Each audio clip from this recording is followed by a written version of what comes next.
We are in week 2 this morning. We're kicking off in the new Grid series. This is day 7 in the Grid Daily Reading Challenge. Hopefully you're getting sometime during the week to take advantage of that.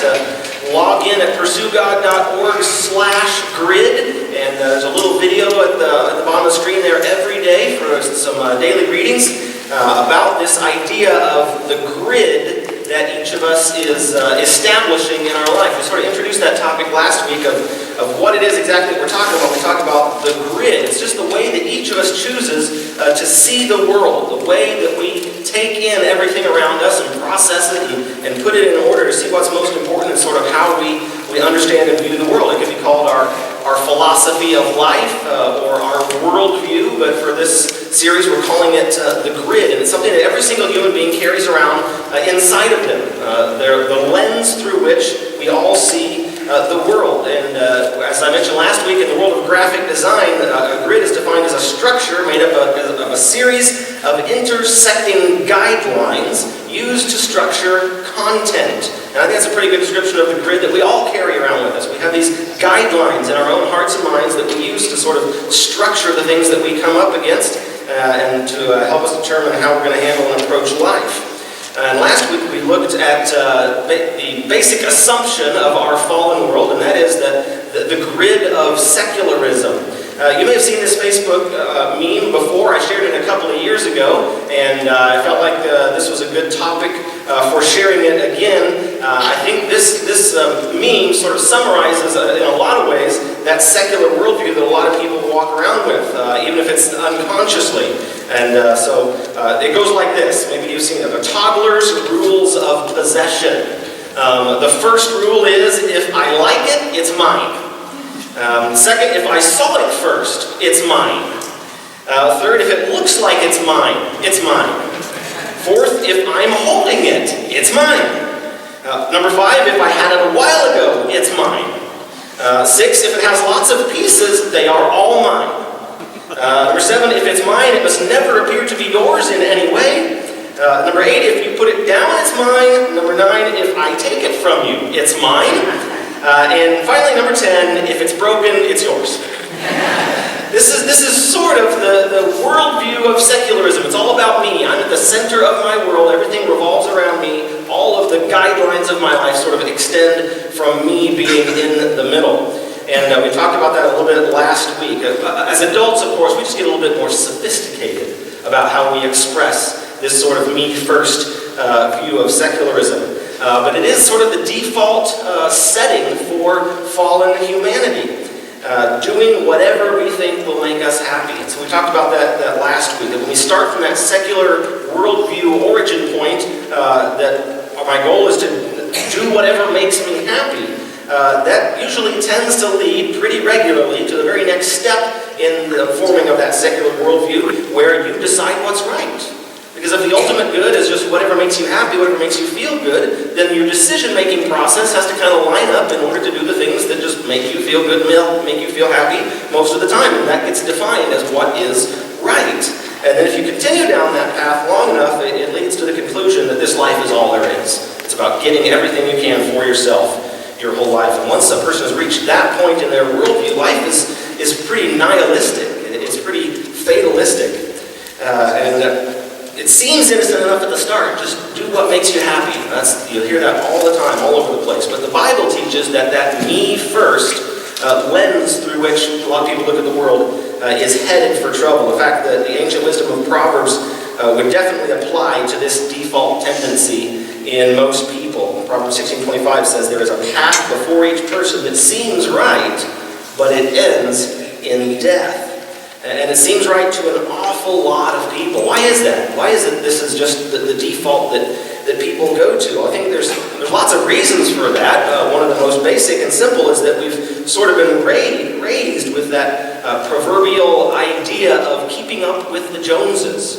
I know the Joneses hear that a lot. They don't feel like they need to be kept up with, but those other Joneses, those other people on our block or in our town that have all the good stuff. It's better than us. And, we sort of learn those comparisons from the time we're in school all the way up. And sort of the message of schooling is you need to work hard to get good grades so you can get into a good college, so you can get a good degree, so you can get a great job, so you can have all the goods you want. It's all, our whole world is sort of predicated on that process. There's lots of forces in society pushing us that way, advertising and marketing and media and all the kind of things. And a lot of families are built on that value system. And a lot of people go into debt to get all the good stuff that they think they need out of life, and then they find out that they have to work really hard to keep up with all those payments. And then they want to grow a family, and so they bring kids into the picture, and kids just grow up with that natural approach to life of doing what makes you happy. And what's right is defined as what makes you happy. And so everybody ends up doing it because everybody else is doing it, frankly. Those things that we tell our kids not to do. Don't do it because everybody else is doing it, but we kind of fall into that when it comes to that secular worldview creeping in to our minds and how we view things. And so people jump into that world of secular humanism and find themselves in a sea of high expectations and of inherent fears and ultimately of unmet desires, because we don't find true life by pursuing ourself. It would be good for us, for the world, to stop and ask, is this really the right way to live? And it's not just about the houses or the cars that we have or the toys, the things that we like to buy, but it's about the very principles that we live by that drive those kinds of choices and decisions and how they affect our quality of life. Romans 12:2 is the key verse of our first series of this year, the Transformed series, and it reminds us, don't copy the behavior and customs of this world, but let God transform you into a new person by changing the way you think. Then you will learn to know God's will for you, which is good and pleasing and perfect. If we want to have the perfect life, we've got to be transformed. We can't just adopt the world's grid for how we see things. And so that's why we're doing this series, so we can reorient, as we need to once in a while, our worldview, our grid, to see the world the way Jesus sees it. So this week we're going to explore how Jesus flips that me-first mindset completely upside down on its head. And hopefully we'll come to see that Jesus' approach to life and his view of the world is really the best way to live. It's the best thing that we can invest our life in, and ultimately it's what brings the greatest joy. There's a fill-in message notes insert in your bulletin if you want to use that to jot down some of the things we talked about this morning. And also, if you haven't yet, make sure you fill out that little white envelope for us. That would be terrific.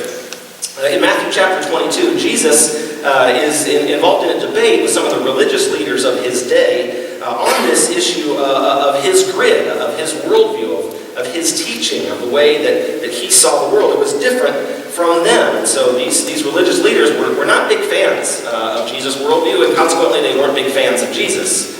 And so they're always looking for opportunities to trip him up, to test him, to make him, try and make him look bad in front of other people, and ultimately they just wanted him gone. They wanted him killed. But one of these groups of religious leaders in particular, the Pharisees, they tended to be fairly wealthy individuals in that society. They sent some delegates to Jesus. They're too big to go themselves, to try and trip Jesus up with some of the questions that they had come up with. Particularly questions about the appropriateness of following certain tax laws in their day and age. And Jesus answered those questions flawlessly. He didn't get tripped up. And then the Sadducees, this other group of leaders that didn't believe in the resurrection of the dead, they approached Jesus and tried to defeat his theology of resurrection. But they failed in that quest as well.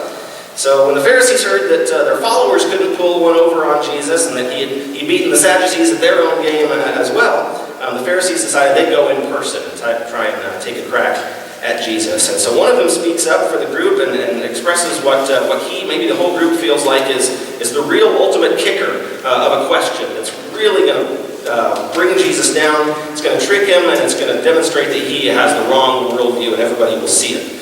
And it's a question that we've seen many times in Scripture before, if we've been in church for very long.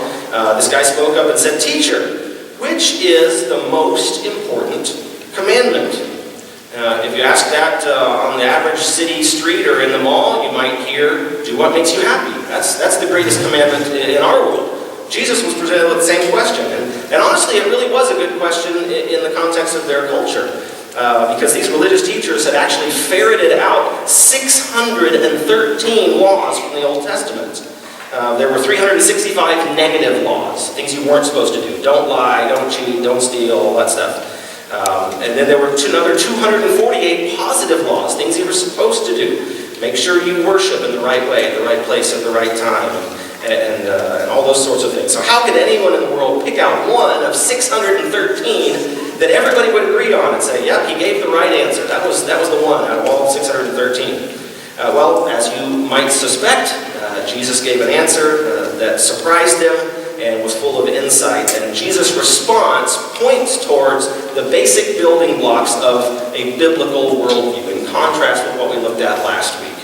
And they're all centered on love, because love is the essential core and heart of a biblical worldview. And so Jesus began his answer with the most important love relationship that every man, woman, and child on earth needs. We're very familiar with it. In Matthew 22:37, Jesus replied, "Love the Lord your God with all your heart, all your soul, and all your mind. This is the first and greatest commandment." So this is the first basic principle of a biblical grid, and that is love God first.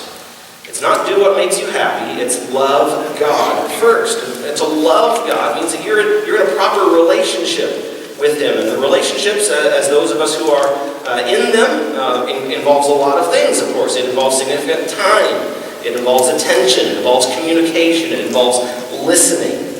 And for a person who loves God with all of their heart, soul, and mind, as Jesus instructs here, that person lets God be God in their life and doesn't try and over-control their life and tell God what life is supposed to be like. It means we respect and submit to God's authority. It means you're willing to come to God on His own terms and not set your own terms for how your relationship with God is going to go. It doesn't mean you don't elevate your own feelings and opinions equal to or above what He's revealed in His Word. As it turns out, Jesus didn't quote directly from them, but the first 4 commandments that God gave to His people, the Israelites, the Big Ten, the 10 Commandments, the first 4 were all about loving God first. The 10 Commandments are recorded in Exodus 20 and Deuteronomy 5. And basically they say you're not to serve any other god, you're not to make any idol or image of other gods, you're not to use my name for your own idle purposes, God says, and you and your family are to remember the Sabbath day, set it apart, and keep it holy. That God deserves our primary focus of our love is the essence of this first principle. And the me-first mentality, on the other hand, might give lip service to yeah, I love God, but in reality, a me-first lifestyle is ultimately about getting what I can for myself, doing whatever makes me happy. And when somebody who has that worldview says, well, I love God, what they really mean is, I want what God can give me. That's what I'm after, is the stuff, and God's just the vehicle and the mechanism to get there. We see this worldview sort of played out in the older brother of Jesus' parable of the prodigal son that we looked at last month. We didn't really look at this aspect of the story too much. Sort of after the party, the younger son coming home from his time away, but the older son had lived every day with the father, and instead of being joyous that his brother had returned home and that his father was so happy that the young brother had returned home, he was miserable. He lived every day in the presence of the Father, but he did not have an experience of His love. He didn't experience it because he had that me-first lens on. What about me? Don't I get a party? Where's my stuff? That was his default view of the world. If we could all believe that our Heavenly Father truly loves us, we could fully trust Him. We wouldn't need to have that me-first mindset, because we would have this love relationship with God where we know that all of His good promises are for us and that He is taking care of us. And that's ultimately way better in the long run, to let God take care of all of our needs than to try and wring everything out of life that we can for ourselves. So according to Jesus, this is the very first principle of a biblical worldview. Love God first. Of course, he goes on to say the second basic principle of a biblical grid is to love others second. Jesus continues on in Matthew 22:39. The second is equally important. Love your neighbor as yourself. And once again, this principle is reflected in God's Big Ten, in the 10 Commandments. The last 6 are all about our our relationship with our neighbors, how we interact with people in the world around us. And when we get this love relationship right with God, it's going to affect all of the relationships around us. We will honor our parents and honor life and honor marriage and respect property rights and be committed to truth and enjoy our own possessions and share the joy of others as they enjoy theirs without becoming jealous of other people who have something more or better than we do. And that's why Jesus goes on to say in Matthew 22, the entire law and all the demands of the prophets are based on these two commandments. Love God first and love other people second. Of course, the me first grid, turns this all backwards and gets it all wrong. It's simply not a part of the secular humanist worldview to put others' needs ahead of your own, to sacrifice your wants for the desires of another person. We prefer that survival of the fittest and every man for himself kind of approach as fallen creatures. Jesus defines love in an others-centered way. In John 15, he says, there's no greater love than to lay down one's life for one's friends. Jesus just wasn't spouting off nice platitudes here, because Jesus most fully lived out this principle. He put it into action when he went to the cross to die for the sins of all of his friends and for those who were yet to even be born, including you and I. He died for us as an ultimate display of love. The Apostle Paul expounded on this principle of love being central to the biblical grid. He says love is patient and kind. Love is not jealous or boastful or proud or rude. It does not demand its own way. It is not irritable. That's the one I have trouble with. Anybody else feel a little irritable the older you get, maybe? It is not irritable. It keeps no record of being wronged. It does not rejoice about injustice, but rejoices whenever the truth wins out. That's in the Big Ten, remember? Love never gives up, never loses faith, is always hopeful, and endures through every circumstance. Ultimately, this is the best way to live. And this kind of mutual love and concern for one another, everybody benefits. And that's how God created the world to run in the very first place, until sin, that me first grid, cropped up and messed everything up. And that brings us to the third basic principle of the biblical grid. And that actually is love yourself the way God does. Believe it or not, a biblical worldview does not mean hate yourself. There are some people that seem to believe that. But it doesn't just stop at loving God and at loving others. When Jesus made that last statement, love your neighbor as yourself, that last word is an important part of the instruction here. He's saying that to be a properly functioning human being, the way that God intends, you have to have some sort of love and respect for yourself. After all, every single person that has ever been born on planet Earth was made in God's image. Every man, every woman, every child, regardless of age, of gender, of ethnicity, of race, of anything, we all have incredible value and dignity because we're created in the image of God. And it's actually when we start to walk away from God's plan, when we lose that love relationship with God, that we begin to lose our very sense of self, our very identity. Because we're made in God's image, and when we reject Him, we sort of lose the source of our own self-concept, and we're left bankrupt. And that's where that secular worldview of just do whatever makes you happy, try and fill that void with something and make it fast. That's when that happens. And so the effect of sin in this me first grid is to turn away from that love relationship with God. We become separated from that true identity of who we were intended to be, and we end up, as the Bible calls us, dead in sin. But the good news of Jesus is He paid for those sins on the cross, and He offers every one of us a bill that has already been stamped in red right across the top, paid in full. Our sin, our me first attitude has been overwhelmed by God's grace. And as Christians, we are free from sin. It is no longer our master. It no longer dominates our life. We're forgiven completely and totally. We've been set free and declared holy. Our problem becomes that along the way we sort of forget who we are. We forget our identity, and we begin to think and live and talk as if we are a sinner in need of grace, instead of the fact that we are a saint who has been given grace and is living in grace every day of our life. That's who we are. It's our identity. The bottom line is that something's worth is defined by what someone is willing to pay for it. And your worth and mine as Christians is immeasurable because your Creator says you are worth the cross and the death and the resurrection of Jesus Christ.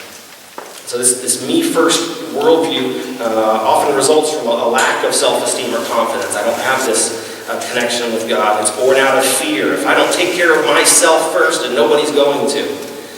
And this God-first worldview will turn that upside down and will allow us to embrace our God-given value. We're worth the value that God has put on us. We're not a sum simply of our mistakes, of our worst moments, of our most ugly behaviors. All of those things are just horrible echoes of a dead person that has already been buried with Christ in our baptism. But that parasite of sin sort of hangs around in our world and continues to promise us the very things that it steals away from us. It promises love if we'll just be promiscuous and give ourselves away, and then in that process it steals away the opportunity for intimacy. It promises acceptance if we'll just go along with the crowd, if we'll surrender to the pressure of our peers. But then we find ourselves still feeling rejected because the more of you surrender to those around you, the less of you there is left. And that's not what God wants for us either. This me-first secular view of humanity ultimately diminishes the value of all human life and just boils us down to a series of random chances and of absolutely impersonal evolutionary processes. Only a biblical worldview gives every person on earth the beauty and individuality that God intended for them, what He created them for, not only to be a recipient of God's incredible love, but to be a vessel of it to other people as well. Last week I shared a quote from a renowned atheist physicist, Stephen Hawking.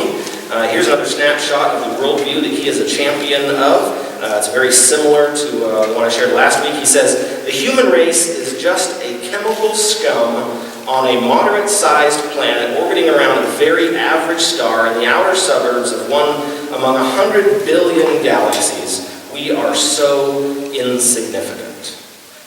When you have this at the root of your worldview, it's no wonder that people just want to do whatever they can to make me happy, which just feeds into the emptiness, ultimately. Whether you're considered one of the smartest people on the planet, as Stephen Hawking is, or not, this worldview lens of seeing the world without God in it is horrific. And it's hopeless, and ultimately it's a useless way to live. But the worldview grid of Jesus, the way Jesus sees the world, is entirely different. So here's the final thought that I want us to leave with this morning. Because God is love, He articulates the meaning of life in terms of love. It's not about doing whatever I can to make me happy. It's about love. It's about experiencing God's love and loving Him first in return. It's about loving other people around us. And it's about having love for ourselves, having a proper view of ourselves as created in the image of God and being those who have been bought and paid for as Christians by the blood of Jesus. If you have never surrendered your life to that God who loves you that much and embraced His view of the world for yourself, you can do that this morning. We've got a lot of baptisms coming up, and just yesterday at my house we set up a pool. It's just a couple hundred yards from here. We'd love to baptize anybody who's ready to go all in with this worldview of seeing the world the way God intended and the way Jesus does. The band is going to come back up and lead us in a song as we remember why we have the opportunity to have this love relationship with God, to have a biblical worldview that is anchored in love, because God demonstrated His love for us first. One of my favorite scriptures, Romans 5:8, says, God demonstrates His great love for us in this, that while we were still separated from Him in sin, while we were living according to a different grid, a different worldview, He sent Christ to die for each and every one of us. And so during this next song, the ushers are going to pass the communion elements down your rows. Just if you're a follower of Jesus and surrendered your life to Him, take one of those stacks of cups and hold on to it. That little piece of bread reminds us of Jesus' body that was given for us. The little cup of juice reminds us of his blood. And I want us to take this morning recognizing that the ultimate thing that God wants us to remember in this act of communion is not judgment, is not sadness, is not a memory of sin, but is to grasp how wide and how deep and how high and how long is the love of God for each of us that he demonstrated in Jesus. Let's pray and thank God for that. God, we all long for love and for acceptance and for value. And God, in the absence of relationship with you, we can turn to so many different people and places and things to get those. And God, we know that they ultimately end up leaving us unfulfilled and unsatisfied. God, we recognize that in the lives of lots of people around us. And God, we want to not only experience a love relationship with you, a love relationship with those around us where we choose to love like you chose to love us even while we were sinners. And God, we want to have a proper view of self, where we love what you have done in and for and through us. God, we thank you for the ultimate demonstration of your love in the life and death and resurrection of Jesus. God, we want to not only be recipients of that love, but we want to be ambassadors of it. God, we want to share that grace with our community so that people's hearts will grow deep in their love for you and rich in their love for one another. That all of our lives will be centered on your purpose, which is anchored in love. God, thank you for sending Jesus to demonstrate that, to pay for our sin, and give us the opportunity to be right with you and see the world the right way as well.